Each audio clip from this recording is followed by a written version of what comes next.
Hi, I'm Steve Robinson with iLife Technologies, and welcome to our latest episode of our podcast where we really have conversations with industry executives. The main focus that we do is really carrier and distribution connectivity, although we don't always stay on that track. Today, we have a great friend and partner at PPI, Jim Galli, with us. Jim has a wealth of experience, domestic and international, with group and individual carriers. So it'll be a great conversation, and I'm sure we'll go in lots of different directions. So thanks for being here, Jim. Thanks. Nelson Lee is our CEO at iLife. So with that, I'll turn it over to Nelson. Jim, it's really good to have you here. Thank you. I think you have a really unique background in that you have seen both the group and the individual sides of the business. Mm-hmm. I'd love for you to give our audience like a quick overview of your past experience on both sides, and maybe a little bit touch on what are the trends you see that are either different or maybe like overlapping between the two. Would love to. Thank you. It's really a pleasure being here. I know these guys in a lot of different capacities over the years, so it's really fun for us to get together and talk about the industry. Have a chat. Have a chat.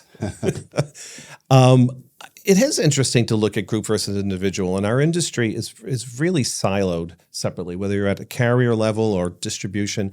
Many times they don't even know each other. That includes distribution, where you would think they're smaller, they should know each other. Even regional firms, they're really, really, really separated.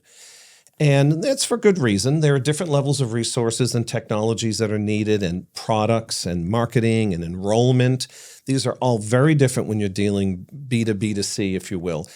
Interestingly, and we'll talk about this during this session, I think, and I'm not a technologist by background, I started as an underwriter and quickly evolved into... Yes, I did. Wow. I had no idea. Learned something new about Jim today. Swear to God. Started as an underwriter in life and disability insurance, and almost half my career Was that individual? involved.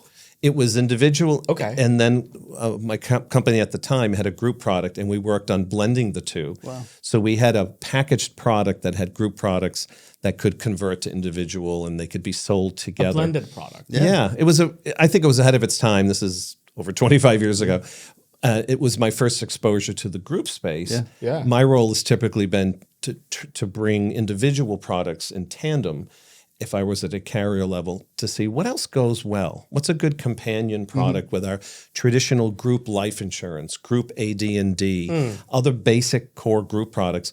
There are some that really by their nature should be more individual because of portability reasons and just other asset accumulation reasons. Pricing. Right.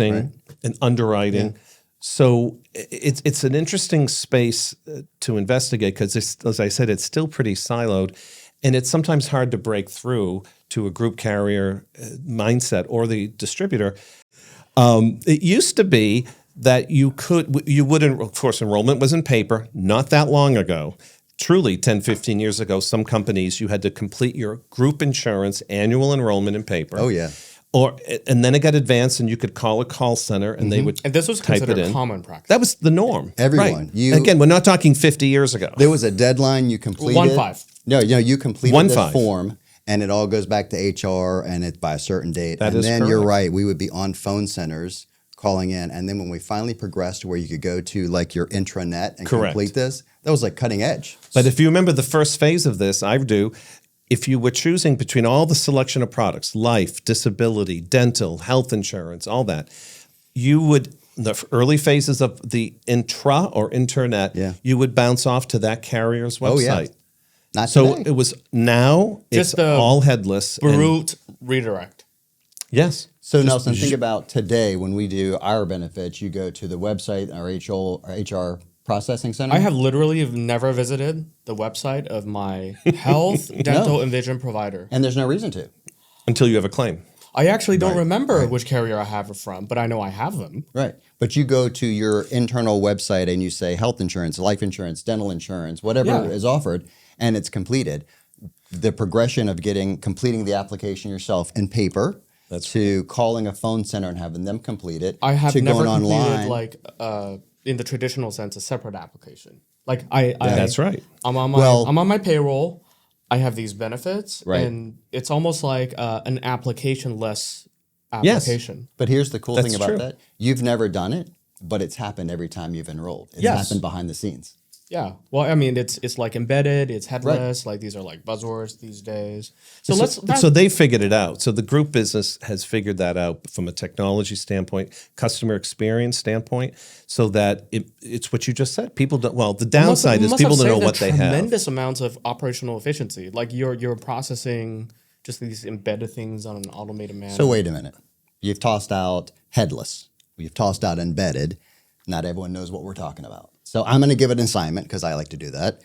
I want you to tell everyone what does headless mean, and because it can go 1,000 different directions. And then from your perspective, I'd love to ask embedded, but focus on embedded from an individual concept or a group concept. And what's the real difference? Sure. So I headless. think the two are really related. The headless horseman over here. Yes. Yes.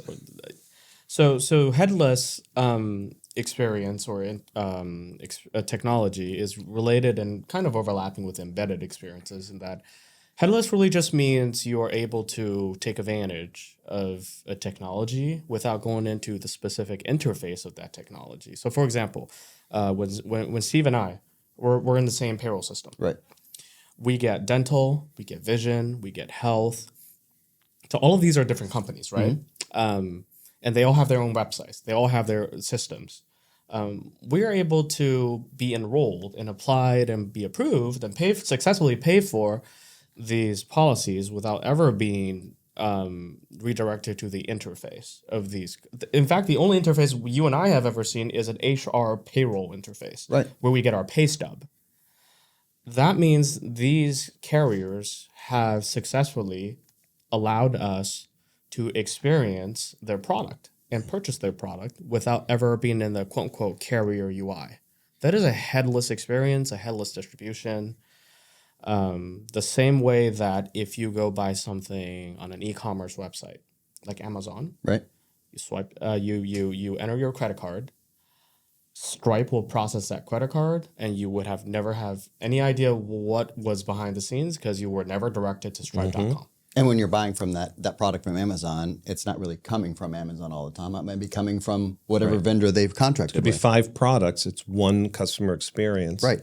And you don't know what's going on behind the scenes, how Amazon is splitting up or Stripe is splitting up those payments. And chances are, even if that merchant has a standalone e-commerce website outside of Amazon, they're also processing credit cards, headless and Stripe. So headless and embedded are kind of connected. Headless meaning that you're on that one site and you don't see all those different brands other than, you're getting health insurance and dental insurance. Embedded is the technology behind that makes all that possible? I would say, depending on context, it could be interchangeable. It depends on who you ask. Some would say yes. Mm-hmm. Some would say the reverse, and some would say they're sort of interchangeable. But I will say, though, no matter what the perspective is, to truly embed something, you have to be at least partially headless. Because if you just if you just redirect someone or ask someone to go to a completely separate set of paperwork, that's not really embedding anything. That experience is the worst, I think. If you redirect me, I go to a website, I click on whatever I'm interested in buying, and then it redirects me to another website, my confidence level drops immediately. So works well in insurance products, not so much on the life side. We'll talk about that. Think about when you buy an airline, or we were talking about train earlier, and those of us in the New York City area, trains. Buy an airline? No, buying a ticket on airlines. What have you been buying? Did I not mention that to you? I'd like some stock in Jim Galli Incorporated if you're buying airlines. Brother, the only thing I'm buying is Coach. Just private. I only fly private. Yeah, right. So buying an airline ticket or a train ticket is an embedded process for travel insurance.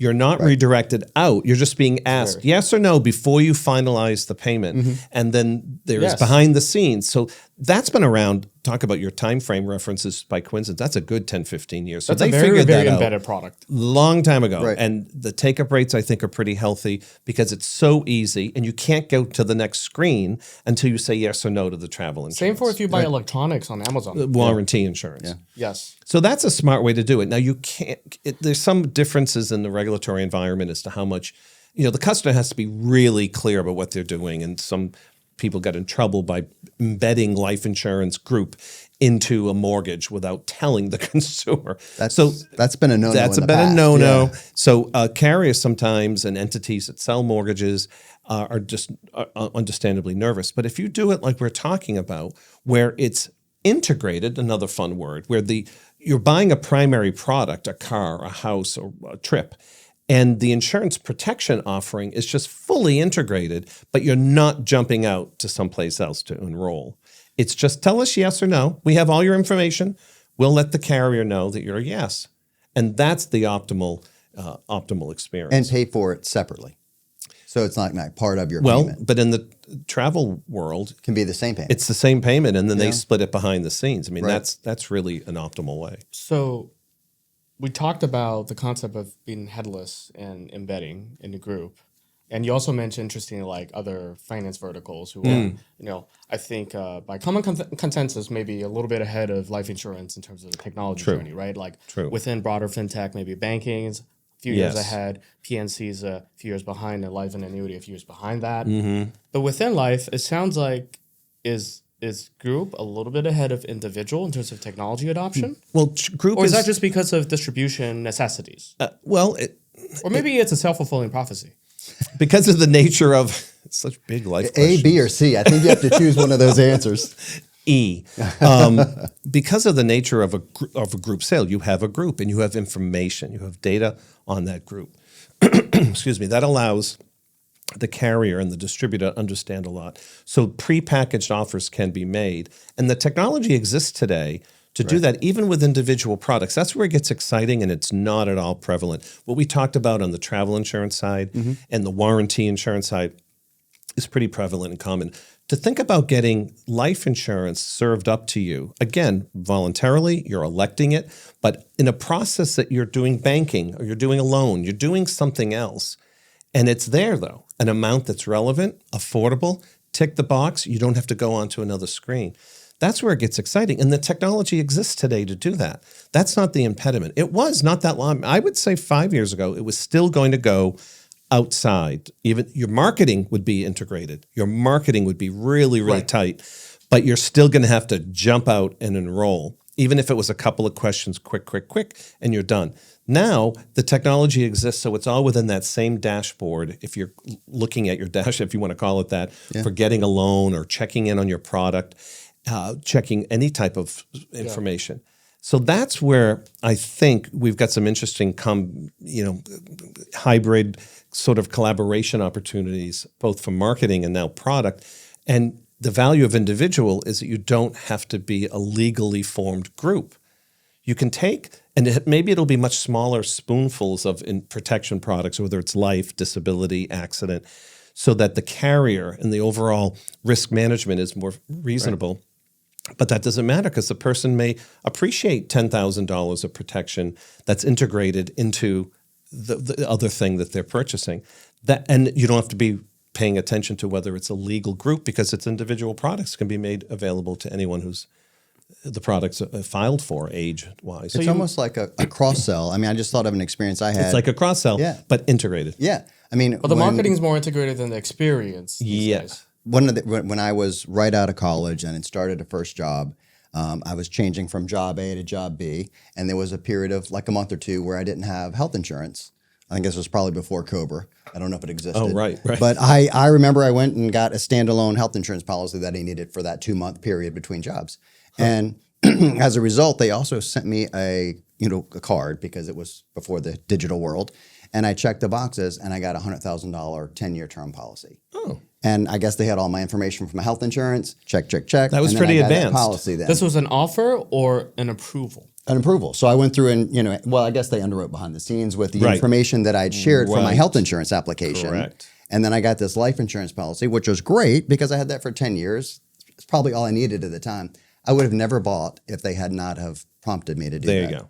It's the So prompting. it was embedded, but it was not really electronic. Well, embedding eliminates the cost of acquisition of that net new policy holder. But it made me think about that when you're saying you were there for one reason, whether it's for health insurance or whether you're getting a mortgage. Well, you're there for one reason, and it Exactly pivoted to right. another It kind of operates like a supermarket, right? Like we always say, or like a department store, you'll say like, oh, I'm going to go there and just like grab one thing from Target. Right. When has that ever happened? Right.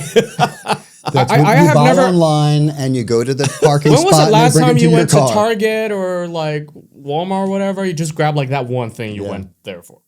That's their whole strategy. That's it. Get you in the store. I always think I'm just gonna go there and get milk and eggs. No.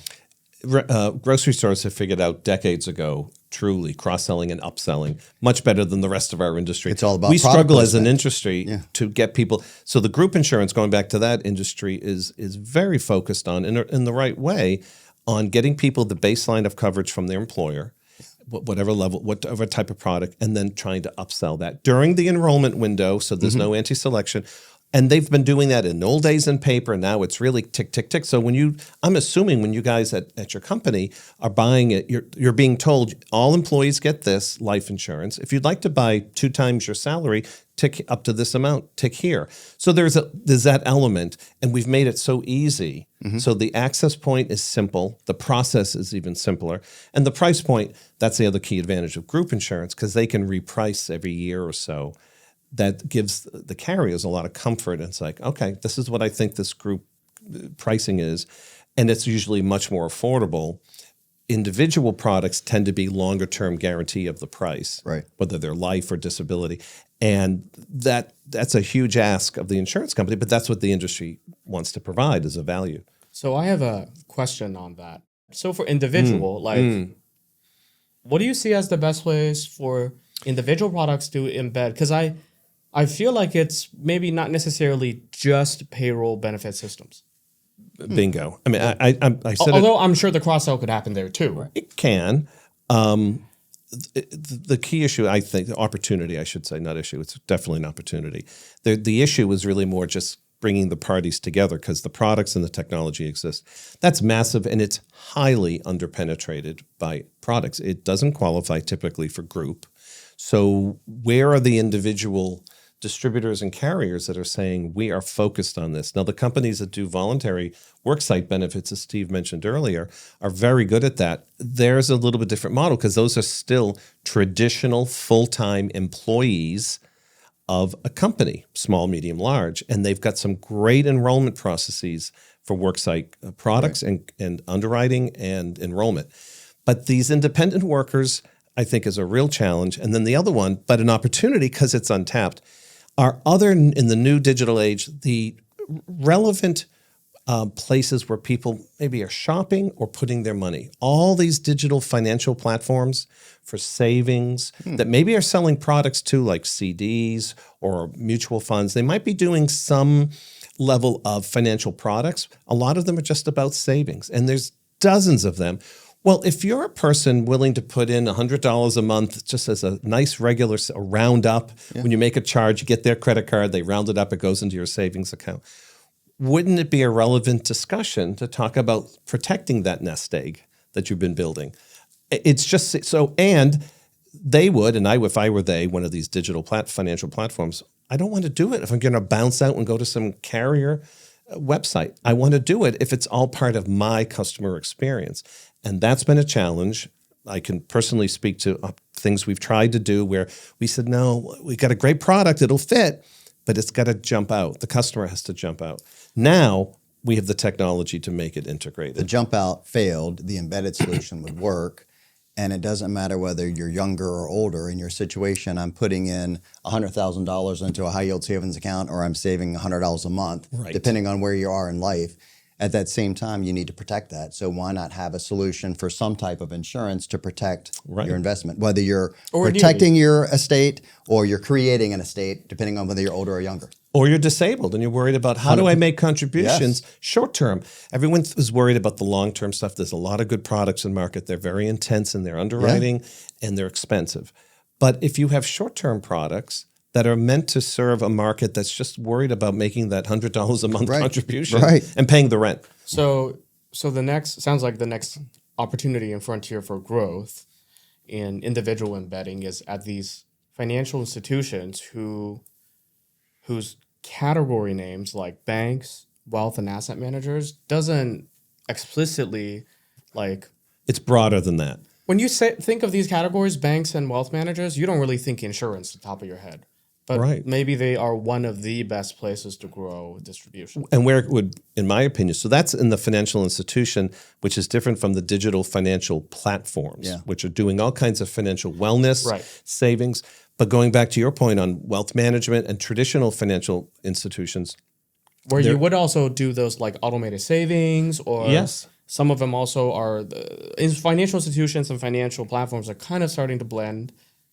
Some banks have bought financial platforms where like on my banking platform and wealth management platform, I will help you plan. So what's missing would be the protection piece, because that protection piece traditionally has been the top of the pyramid with banks and financial institutions. They focus, go where the money is. They focus to the top because those people need a lot of hand-holding and estate planning and wealth management advice, which includes insurance of some sort typically. What about the rest of the pyramid? What about the broad middle market of the pyramid? That can only be effectively done and efficiently done through an embedded technology that's just fully companioned. So we used to get, I'm sure we don't today, but we used to get a monthly bank statement. Yeah. You know, now it's all digital and That's online. right. But in that bank statement, you would get a little flyer where you could buy term life insurance from whatever company that bank had partnered with. That's right. How do they do that today? When I go online, I don't see those offers, but what a great idea to have some kind of embedded solution. I think they did it more. This is just anecdotal. I can't prove this. It felt like for decades, what you're saying, those flyers that were inserted seem more prevalent than today. We're not getting digital flyers. Right. Or when you go to check your balance, we're not getting a pop-up digital offer. But so much are spam, so it becomes noise. Well, there you go. That's true. It's lost in the sea of noise. It's the junk mail where you're... But if you're in your bank's website per se, so it's free of spam, and they're just being serious and you trust them, there aren't... I can't think of any opportunities for protection products that are made to you in a very integrated, embedded way. It's just not that common. So when you were on the carrier side and you were dealing with these institutions or platforms you talked about with potential to embed an individual product, what was that process generally like from a carrier perspective, and what were the challenges that you saw when you wanted to work with bank, wealth manager, platform that had an opportunity to sell individual product, but they said, Jim, you have to help me solve this? So is that regulatory issues, or is it like the plumbing behind the scenes? Like, how did it all happen? So usually, historically, again, today is different. We'll talk about that. Historically, it would be specialty type marketing companies / brokers who would say to carriers, would you like your product in the push and pull, they're pushing the request to you. They would come to a carrier.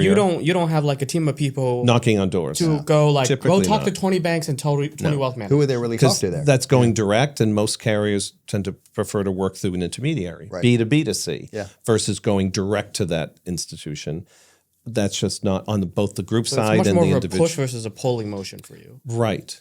So, well, I guess depending on what side of the equation you're on. They push it to you. They push it to me. As opposed to you pulling them to you. Right. In addition to Whole Life, which was one of the first products, term products were annually renewable. Yeah. So, just like your car insurance. Right. But we got away from that. When these non-carrier financial institutions come to you and they say, we have needs, but our needs span across group and individual, or some degree of blend and or separation. Do those demands the requests that get pushed to you, does that typically go to different departments to be taken care of separately? Or because that is the same financial institution, either a group will own that or individual own that, or it just depends on the org? That's a great question. Yeah.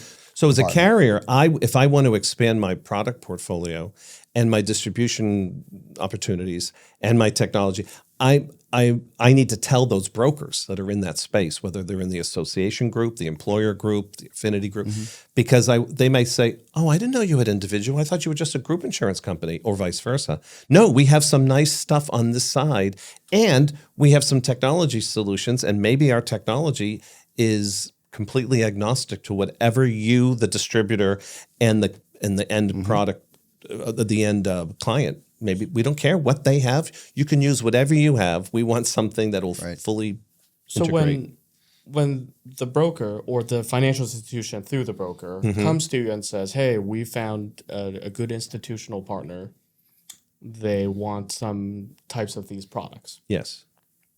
but they have these requests. What are some of the common requests or demands that you would get from or through a broker? Well, to our discussion, they may or may not be thinking both group and individual. So that's a quick answer, because if you're a carrier that's Well, not let's just say, for some discussion and simplicity's sake, individual. Okay. If a broker said, great financial institution, individual line I think of that's more common. You'll see an opportunity. individual. Yeah. But I have, let's just say, but you need to help them solve A, B, and C. right. What would be A, B, Well, and C? part of it is what we've been alluding to is the front end. How do I make this a seamless experience and agnostic to whatever technology is going on, And or the whatever front end of communication? whom? The front end of the broker, of the institution. Typically the end consumer. Like, what does the consumer currently already buy through their affinity with a financial institution or whatever? What's interesting about the gig economy and about other financial affinities that aren't true financial institutions, nothing against them, but they have done a lot of experimenting and they have a lot of affinity.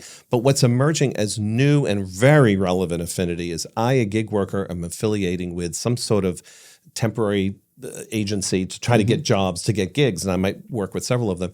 If I like you and you're paying me well on time and you're taking out taxes or whatever you're doing to help make my life easier as a gig employee, if you're offering me the equivalent of employee benefits, but not truly, just some supplemental products, individual supplemental products, I want that to be part of the dashboard I'm already working with you on to get new jobs.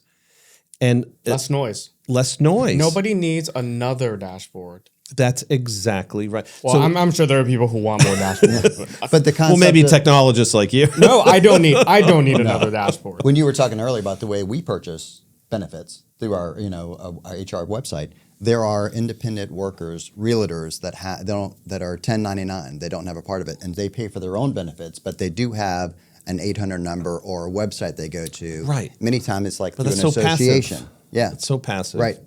Imagine if something, that's another huge industry, realtors. There's a lot of industries that by their nature, they're independent workers, and that's been around for a long time. Right. Another one I just was talking with someone The about gig workers recently. of the past that are still with Yeah, us. like truck drivers. Yeah. Another example, great they've one. been around forever, and a lot of them are independent Yes. truckers.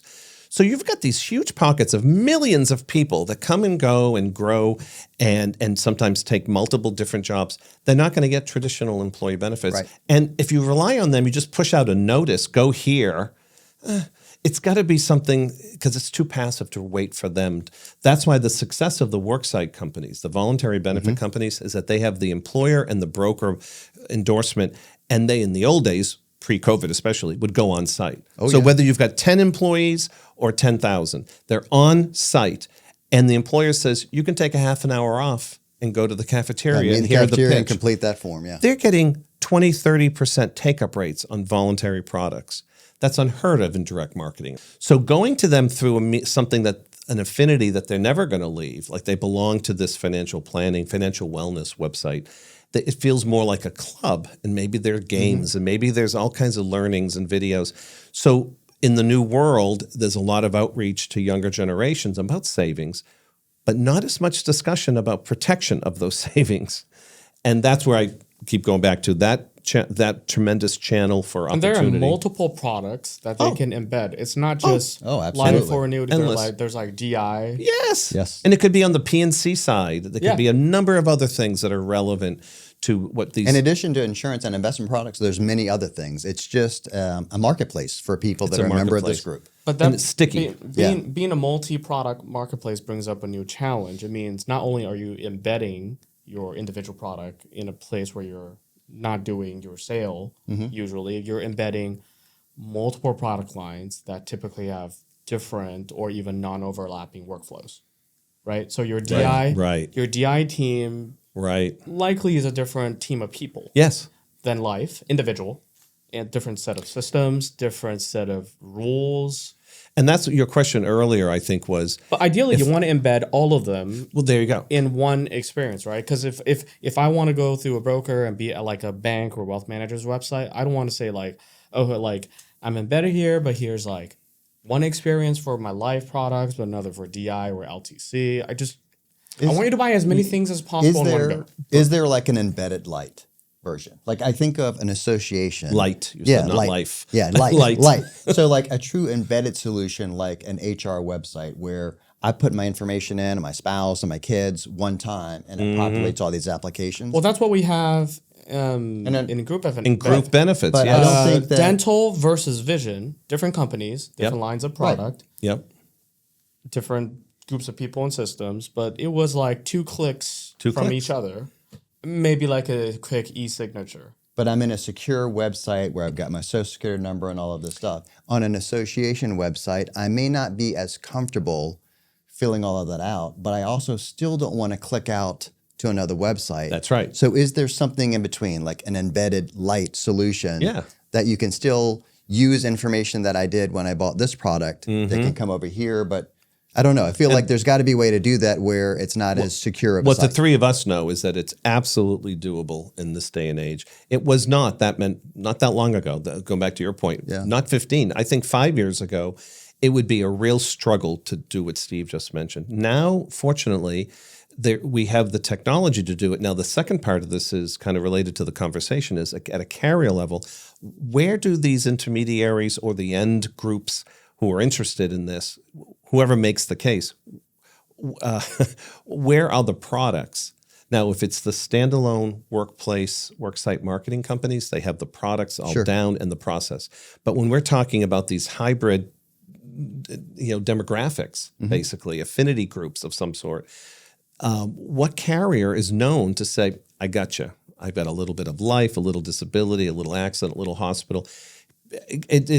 I think that's an opportunity for carriers to consider. And to your earlier point about what if you hear of an opportunity, who's listening for, this is a group product. We can get this in through group means, but there's some others that are individual. We can do, because they're in silos. I mean, heavily, our industry is very siloed, certainly between property casualty, personal lines products, but even within a company that's a life insurance company, you've got the wealth management type of life, the high touch, but there may be some team that's working on more mass marketing of trying to make it simplified, but maybe they don't talk, and maybe the IT resources are different, and maybe the distributors are different.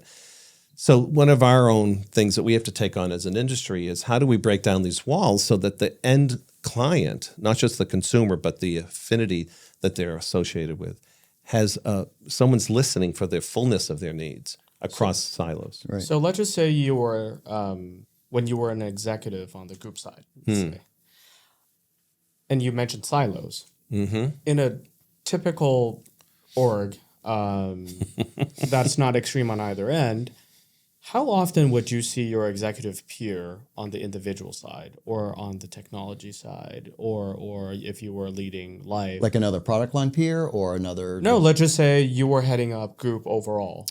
How often would you meet your peer who is heading up individual overall?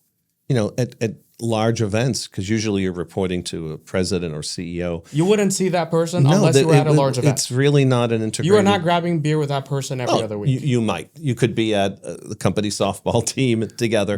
But today, you may not even be in a virtual world. You may not be in the But there is not organizationally, it's not a requirement typically at an executive level. Unless one seeks out. Unless one seeks out. So that means you have to, as I was saying earlier, someone has to be listening to the consumer need and the group's need, say affinity of some sort, to know beyond my mandate ends at my nose and it's group insurance, but there's a need for individual. Do you typically have KPIs to help your peer?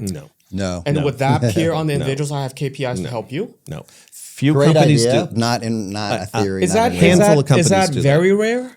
Or is that very almost, rare? Yeah. Or is that maybe almost non-existent? Like if you're heading up a group. If there are shared services that they're doing, they may have some KPIs on service or technology. Right. But It's the only way, in my typically opinion, standalone. to get it to work at a different level. When we had captive, Yeah, like if you head up group and someone sends like an amazing opportunity that blends group and individual, and you send it over to your peer. I mean, they'll take the email because you're an insider, but there's no motivation to your point. That there's typically not a bonus formula. There is not like standard protocol that says if you help this other business unit, there is like this X amount of KPI credit. But I'm going to guess That's that not a also, formalized thing. I'm going to guess at the bank level, the person who runs wealth management is not incentivized to work with the people who do the opening checking accounts of the broad market. Possibly. I don't think there's maybe corporately they're sifting through data to see if they could pick some nuggets. It might be more along the lines of brownie points. Brownie points. It's not a formalized like your KPI is literally like 10% higher because of this. No. That's right. So it's carrot and stick stuff. And where I've seen it work, which is a different subject, is when a carrier has captive distribution and you want those captive agents to sell more of, say it's life, and you want them to sell more disability, you build in either a carrot or stick, like you're not staying with us, your contract will not maximize if you don't sell enough of this other product, or you're going to get a boatload of extra bonus if you sell X% of your business. So that can work when you have on the distribution side, because people are motivated by that. I tell you tomorrow, 10% of your business has to come from this product line, or you're not going to get your main bonus. Guess what happens? Many times back in captive days, if you didn't do a certain percentage of life versus DI versus whatever, then the office space, you had to pay for it instead of receive it free, or the sales trip. There's always an incentive or a carrot. But in the corporate world, for the executive world, there typically is not a carrot or a stick. But I mean, I have a million questions. We've gone for hours, but this is like, as we're wrapping up on time, it almost feels like, from my perspective, and I've never been in your positions for sure. This is from listening to you. It almost feels like for an exec heading up group to grab beer or drink whatever drinks with the exec who's heading up individual, just simply grabbing drinks every other week would produce overall KPI for the company. I mean, like, I don't know how I like this idea. I mean, this is a great way to wrap up. Maybe we should have drinks after this and continue the conversation. Well, how about quarterly? I'm on board. Yeah. How about just quarterly management meetings that the topic is only cross-selling, whatever the word is. Some words are over. I have no idea how they synergy. I have no idea how they would split the KPI, but it almost occurs to me from an overall company perspective, if these folks who head up different business units would just simply get together, socialize, have a great time, and talk about, like, Jim, how do I help you? How can I help you? I really like working with you, and I like you as a friend. There's not a resistance. It's just not proactively typically done because I don't think there is like an intentional resistance. No, like in a organizational setting, it just so happens that you and I just don't happen to talk unless we're at like some big annual event. That's absolutely correct. An internal annual event, because when you like I don't like you, which if you do industry conferences, so I'm not getting that beer. Wait, we already agreed to the beer. That's true. Yeah, but at industry conference, there's group conferences, individual conferences, so it would only be an internal meeting. Right. Actually, you wouldn't overlap. If I was individual and you were a group, we aren't even really going to the same conferences. Not at all. Yeah, and we might be competitors organizationally. To the possible senior people. Now, you would think you want a feather in your cap. Find a way to work together. Be the instigator that finds a way to collaborate with your peers. Wouldn't that be a win-win? But I think some people would see it as, it's a good idea, but it's a distraction. I've got my core goals here. I got to hit these 10 things. And now you're proposing maybe it'll help me hit my goals by doing something over here. Maybe, maybe not, but I got to put resources on it. I got to think differently. It's out of my wheelhouse. It's a thing. Unless you set up, now some companies have set up units that are charged with doing that, whatever you want to call it, intra-corporate, synergy stuff. And they have KPIs about getting people to talk. And that was a trend for a while. And then I don't know if it's still as common, but a lot of companies said, we are not going to allow these walls to stand up. We're going to try to break them down. Well, as always, we could talk forever about this. It's so fun to get together and chat, but we've talked about different solutions, different product lines, different ways to reach distribution, different ways to collaborate inside an organization. So much of that can be solved and fulfilled with technology, which is kind of amazing. Jim, thanks for your time. Thanks for your partnership. Very welcome. We'll see each other all the time anyway, but it's great to kind of visit and talk through all of these topics in our industry. Nelson, as always, fun to have a fireside chat with our key distribution leaders in the industry and kind of learn more and share some insights on our side as well. Thanks for your time. It's real fun. Thanks, guys. Thanks.